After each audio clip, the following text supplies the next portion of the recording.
From VOA Learning English, this is the Health and Lifestyle Report. Food as medicine is not a new idea. The ancient Greek physician Hippocrates is commonly quoted as saying, "Let food be thy medicine, and medicine be thy food." Hippocrates is often called the father of modern medicine, even though he was born around 460 BC. But modern medical research confirms that certain foods can help cure, prevent, or even cause some diseases. That is the subject of a new book called Anti-Inflammation Cookbook by Amanda Hawes. Hawes is a professional cook. Before we talk about her book, let's first talk about inflammation.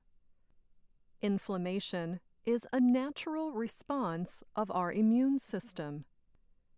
It is a condition in which a part of your body becomes red, swollen, and painful.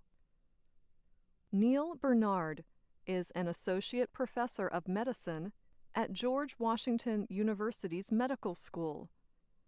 When he explains how inflammation affects the human body, it sounds as if he is talking about a war zone. It's the body's way of attacking an invader. So if bacteria or viruses enter the body, inflammation is a way of knocking them out. Dr. Bernard also says that when inflammation becomes chronic, the body turns against its own tissue. He compares it again to war. He uses the term friendly fire. This is when a soldier accidentally fires upon his own troops. It's the biological equivalent of friendly fire. So, for example, in rheumatoid arthritis, the joints are inflamed, and that's not a bacterium that's being attacked. It's the lining of your own joints. So that's where inflammation becomes a problem. Rheumatoid arthritis was one of several conditions that Amanda Hawes suffered from.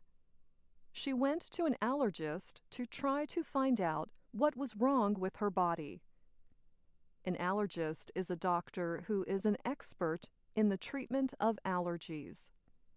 And an allergy is a medical problem that causes someone to be sick after eating, touching, or breathing something that is harmless to most people.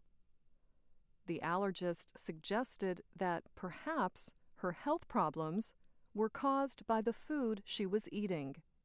Things like chronic heartburn and stomach pains and back problems. And it was an allergist who said to me one day, "Amanda, these are just all different forms of inflammation in your body. I think it's something that you're eating, and since you cook for a living, why don't you go and figure out what's going to make you feel great and share it with other people?" And that is what she did. She stopped eating some kinds of sugars and reduced the amount of caffeine she drank. Hawes found that some healthy foods were also causing her some problems. People with joint pain from inflammation, she says, could be sensitive to peppers, tomatoes, and eggplants. Hawes is a professional cook, so she started to look closely at the ingredients she often uses in her recipes. Things that we all probably know we shouldn't have too much of. Things like refined sugars, too much caffeine. You know, a lot of people, if you have joint and arthritic issues, you can be sensitive to peppers and eggplants and tomatoes. And I had so much to work with. She uses a lot of green leafy vegetables, spices, and citrus in her cooking to make it anti-inflammatory. And I wanted people to understand that eating an anti-inflammatory diet can be delicious. It's just you're going to be using a lot of green leafy vegetables as you can get. I use a lot of spices, fresh herbs as well. You'll see me use a lot of citrus and natural sweeteners like a little honey or maple syrup. You won't see me use a lot of refined sugar at all. In her anti-inflammation cookbook, Hawes shares many of her vegan recipes along with others that use animal protein. A vegan diet does not include any animal meat or animal byproducts, such as milk or eggs. She explains that most people who are trying to eat an anti-inflammatory diet, will not eat much animal protein. But she says that grass-fed beef has omega-3 and omega-6 fatty acids. Those are good for the body. I learned so much about grass-fed beef. So the thing that's so fascinating is that if cattle is grass-fed, the meat has a lot of the omega-3 and omega-6 fatty acids that we find in salmon and other oily fish that are so good for us. So most doctors would say 4-ounce portion or less. It can be a really great part of an anti-inflammatory diet.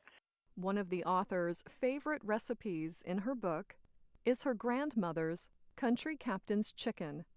The dish has lots of turmeric, a spice that is known for reducing inflammation in the body. She also uses black pepper in the recipe, but not just for flavor. Haas says the black pepper makes it easier for the body to use the turmeric. She calls this bioavailability.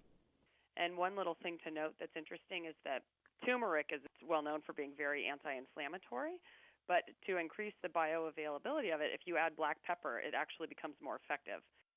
Haas even made sweets and desserts healthier by changing the fat she used. She explains that her chocolate coconut brownies use coconut oil instead of butter. Unrefined, pure coconut oil, she says, can help lower cholesterol levels. And the coconut oil gives the brownies what she calls the most incredible texture. They have coconut oil in them as the fat source. And, we thought coconut oil was bad for us, but that's because it was being so refined. And now we're finding out that good coconut oil can potentially lower our cholesterol. And so they're just these amazing brownies that have the most incredible texture with the coconut oil in them. Dr. Bernard says he is happy to see more people becoming aware of the importance of eating healthy, especially eating a more plant-based diet. We always favor a vegan diet, a plant-based diet. We want to emphasize some of these foods, such as the healthy nuts or seeds, and getting away from greasy stuff. And unfortunately, the medical world tends to rely on prescriptions, and we sometimes neglect things that can be more natural, safer, and in the long run, more effective. Cutting out foods that may be making you sick is one way to make that ancient advice, let food be your medicine, useful in your modern daily life. I'm Anna Mateo.